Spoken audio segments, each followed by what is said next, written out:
E agora vamos comentar sobre os jogos desse final de semana, onde as equipes do Campeonato Brasileiro da Série A disputaram. O Atlético Goianiense, jogando em casa, perdeu mais uma e está caminhando para o rebaixamento pela vitória por 2-1. O Vasco da Gama perdeu em casa para o Flamengo de 1-0 e um jogo de muita briga no final da partida. O estádio de São Januário provavelmente será interditado, e eu digo que vai ser interditado por um bom tempo, porque o torcedor do Vasco não aceitou a derrota e jogaram bombas e até houve uma morte de um torcedor. Aí depois nós tivemos Corinthians 2, Ponte Preta 0. Quem vai barrar a equipe corintiana? O Corinthians dispara com 32 pontos, sendo 9 pontos do segundo colocado, que é o Flamengo.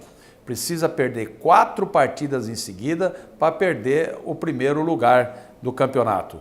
Corinthians vai muito bem, principalmente pelo seu técnico Carille. Carille está comandando essa equipe, tem a equipe na mão, tem os substitutos, como a maioria da imprensa diz que o Corinthians só tem um time, mas já me convenceu que tem um elenco.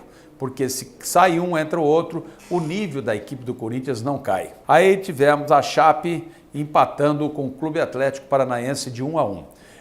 O técnico foi demitido da equipe do Clube Atlético Paranaense, o seu Eduardo, e o Autuori, diretor de futebol, também pediu demissão da equipe. Então o Atlético perde o diretor de esporte e perde o seu técnico nesse final de semana por desse empate de 1-1 com a equipe da Chape. O Cruzeiro vence o favorito do campeonato, 3-1 em cima do Palmeiras, um grande resultado. E o técnico do Cruzeiro dizia, naquele empate onde o Palmeiras eliminou o Cruzeiro, perdia por 3-0 da Copa do Brasil, e a equipe do Cruzeiro foi eliminada pelo Palmeiras, e o Palmeiras fez 3 gols no final da partida, empatando aquele jogo. E aí o técnico da equipe do Cruzeiro disse em entrevistas que não iria perder e não ia tomar 3 gols da equipe do Palmeiras, e o público, o Mano Menezes, falou isso para o torcedor da equipe do Cruzeiro, que já pedia a sua cabeça. A equipe do Cruzeiro entrou, dominou a partida e venceu o Palmeiras por 3-1. Outro jogo, Grêmio e Avaí, a grande surpresa do campeonato. O Grêmio deixou o segundo lugar, deixando para a equipe do Flamengo e vendo o Corinthians um pouquinho mais longe, 10 pontos de distância. O Grêmio perdeu para o Avaí por 2-0. Devemos lembrar que o Grêmio perdeu vários gols, onde o goleiro do Avaí fechou o gol e a equipe do Grêmio não conseguiu fazer os seus gols, e no final da partida, com um golaço e outra bola no contra-ataque, o Avaí venceu por 2-0. Bahia 1, Fluminense 1. Jogo equilibradíssimo na Fonte Nova, onde o Fluminense no primeiro tempo vencia por 1-0 e tomou o gol de empate no final da partida. Isso daí fez com que o Bahia saísse do grupo Z4, da rebaixamento, com esse empate, empatando com a equipe do Fluminense. E nós tivemos um grande jogo às 19 horas entre Botafogo e Clube Atlético Mineiro. A equipe do Clube Atlético Mineiro, o Atlético, foi melhor em campo em todos os momentos, mas o retorno do goleiro Jefferson para o gol da equipe do Botafogo foi muito bom, fechou o gol, pegou penalidade, e é um problema para o técnico da equipe do Botafogo, porque tem 2 grandes goleiros. Santos 3, São Paulo 2, afundando mais ainda a equipe do Tricolor Paulista. O técnico da equipe do São Paulo assume hoje os treinamentos e o São Paulo precisa de uma vitória nessa quarta-feira para sair do rebaixamento e contando com derrotas também das outras equipes. Então o São Paulo tem uma caminhada muito grande. Sabemos que o Palmeiras já caiu, o Grêmio já caiu, o Atlético já caiu, o Corinthians já caiu, o Internacional caiu agora. Quando a equipe começa mal no campeonato e não vai nada vai dando certo, pode esperar um rebaixamento. O São Paulo tem uma caminhada muito longa para fugir do rebaixamento. Hoje nós teremos o jogo do Curitiba versus Sport Recife. Jogo equilibradíssimo, as duas equipes no meio da tabela, disputando um com 16 pontos, outro com 15. A classificação do Campeonato Brasileiro é a seguinte: o Corinthians está com 32 pontos. Próximo jogo joga com o Palmeiras, no campo do Palmeiras, no Allianz Parque.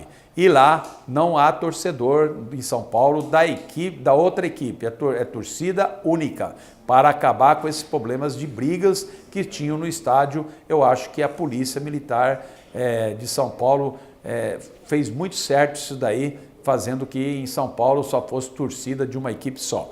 Então, nesse primeiro turno, o Palmeiras joga no Allianz Parque contra a equipe do Corinthians, brigando para subir na tabela, porque ele já está em quinto colocado, com a derrota ontem pelo Cruzeiro.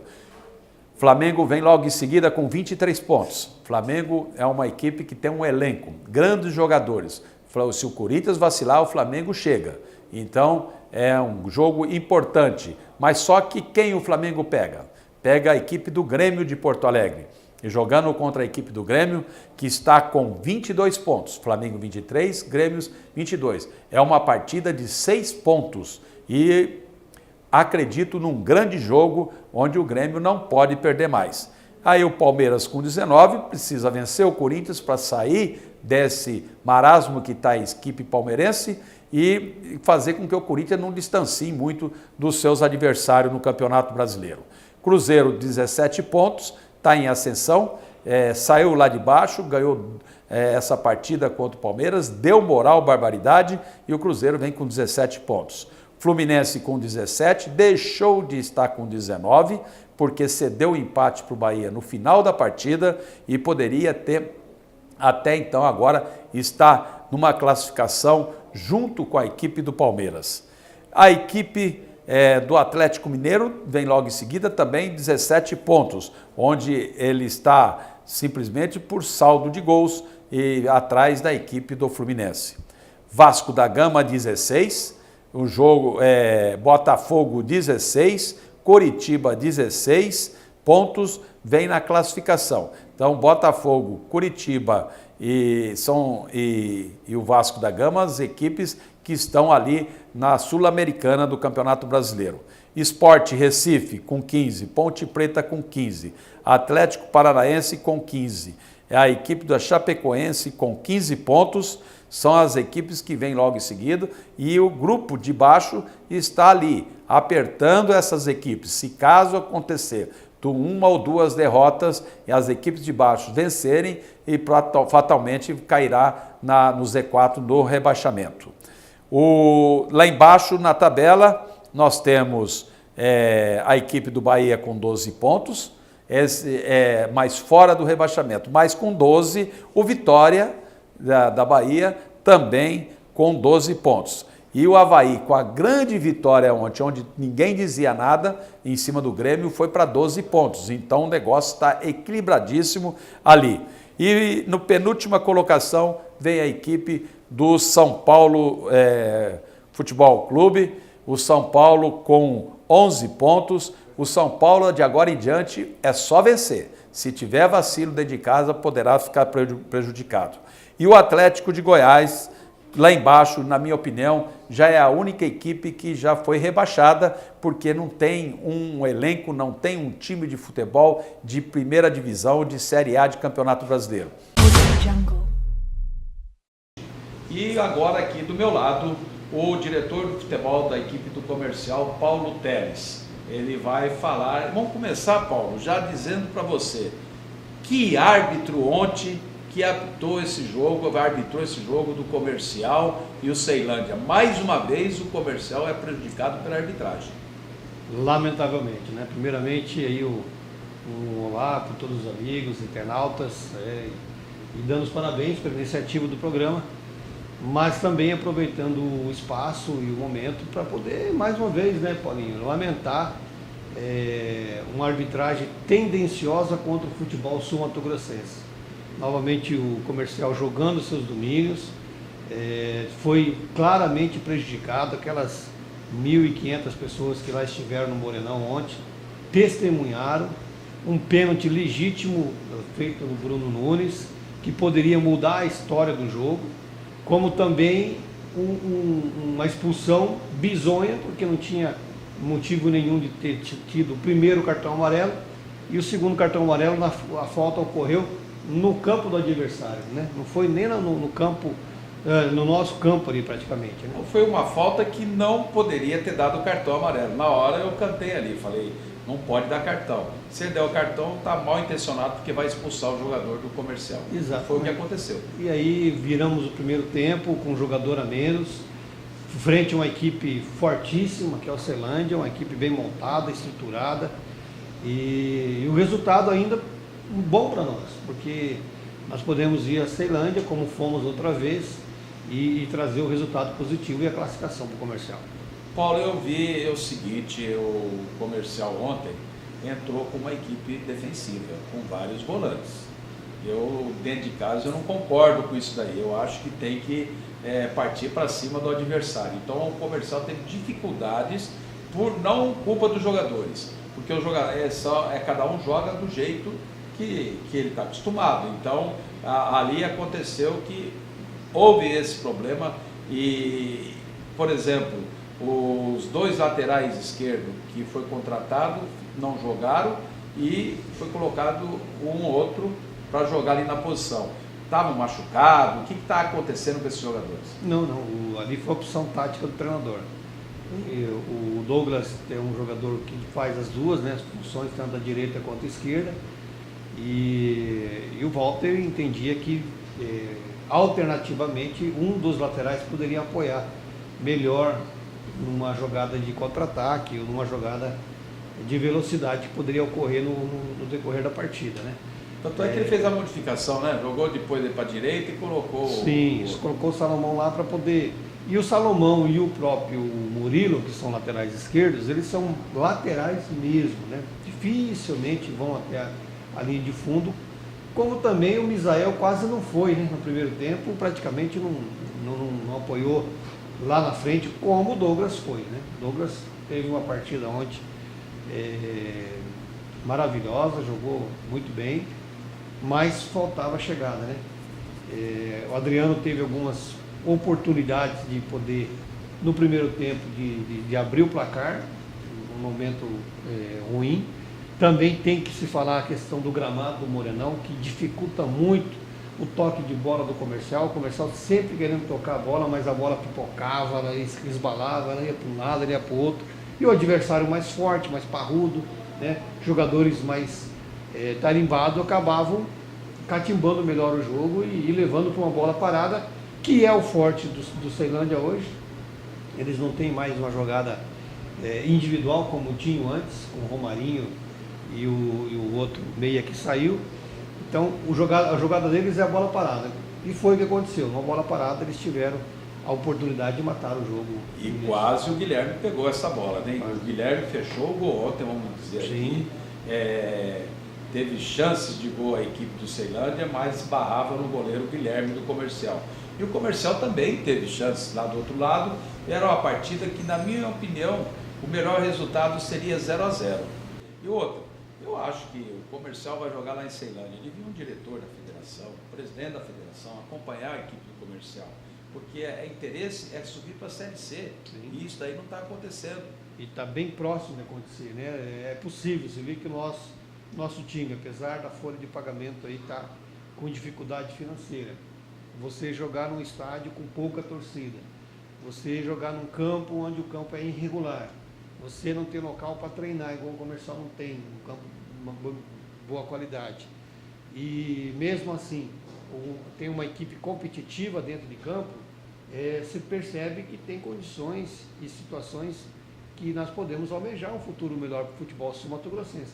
Mas se não houver também o empenho da sociedade, e é por isso que neste momento aqui volto a enfatizar e parabenizar você e a direção da empresa por ter aberto mais um espaço para o torcedor tomar conhecimento do que acontece no futebol sul-mato-grossense. Se não tiver esse engajamento, essa esse foco de resgatar a cultura futebolística que teve no passado para Campo Grande, nós vamos continuar sofrendo o que vemos sofrendo já há 10, 15, 20 anos no esquecimento do futebol brasileiro. Olha, eu lembro na época do saudoso Ari Rodrigues, que foi presidente da federação, e todo mundo sabia que ele era operariano de primeira, ele foi diretor da equipe do Operário.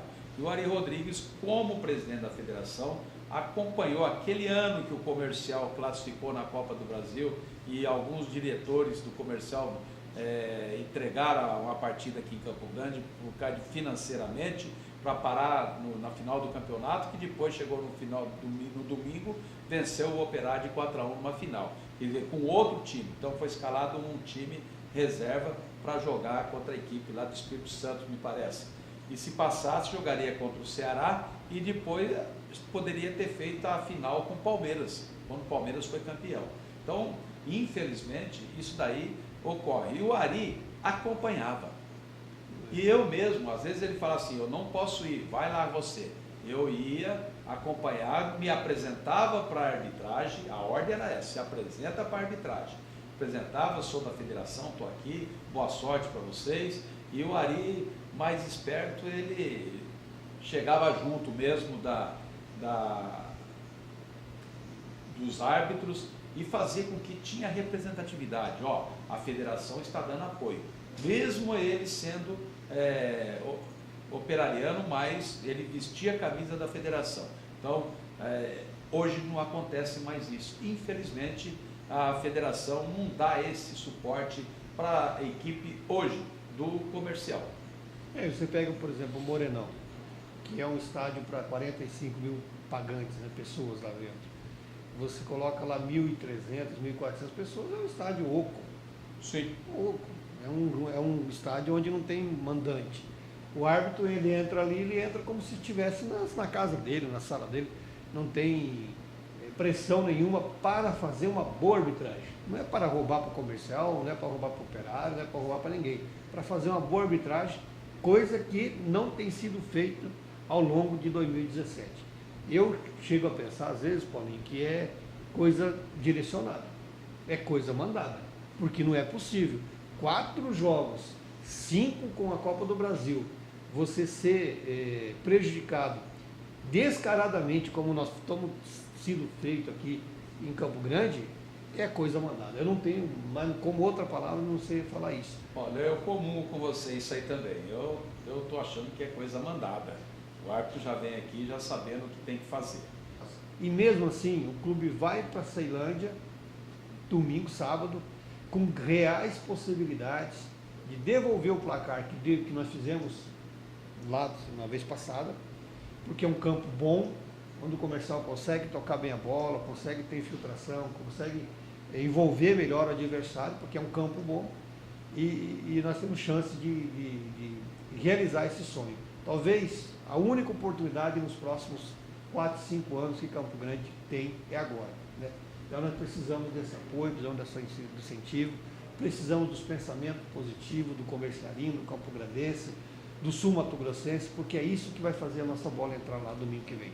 Paulo, eu gostaria de desejar boa sorte para você, muito obrigado por ter vindo aqui, e a direção do Jornal Estado agradece muito vocês, o Comercial, você principalmente, Paulo, de ter vindo aqui hoje no retorno do programa Bola na Rede, 10 na Rede, né? 10 na Rede, e nós agradecemos mais uma vez você, e a casa está à disposição do Comercial. Muito obrigado e desejar um grande abraço a todos os internautas comercialinos. Vamos, que é possível acreditar, o sonho é possível, e nós vamos a Brasília buscar essa classificação.